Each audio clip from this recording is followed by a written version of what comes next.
Right there in front of the warden, the prisoner kissed his wife. The lights blazed brilliantly, and a golden glow poured from the woman's mouth. Then the clock stopped dead, glass shattered, and even the house itself shook violently. But the prisoner seemed to be absorbing something. When it was all over, color had returned to the woman's face, though Nick was left coughing violently. The woman came to, looking around in confusion. She had no memory of anything that happened since she fell ill. The warden broke down in tears of joy at his wife's return, so overcome with emotion he could barely breathe. The woman looked at Nick, and for some reason, he seemed strangely familiar to her.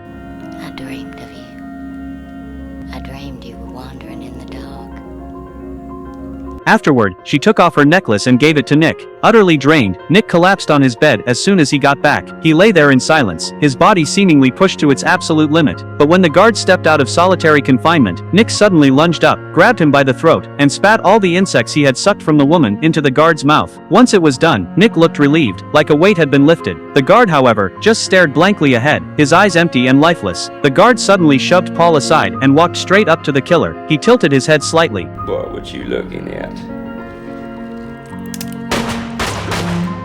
By the time everyone rushed forward, the guard had already emptied every bullet from his gun. Then a swarm of insects came flying out of his mouth. Seeing this, everyone understood. Nick had planned all of this. I punished them bad men. I punished them both. Why? Nick didn't explain. Instead, he grabbed Paul's hand, and through the vision, Paul finally saw the truth. The real killer of those two little girls was that twisted prisoner. Nick didn't just show Paul what really happened, he also passed on some of his gift to him. Paul felt everything Nick felt, and the pain was overwhelming.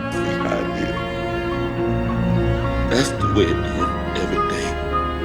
That's the way it is all over the world. In that moment, Paul finally understood who Nick really was. He wasn't a man at all, he was an angel who'd fallen to earth. The killer died a horrible death in his cell, and the corrupt guard lost his mind, locked away in an asylum.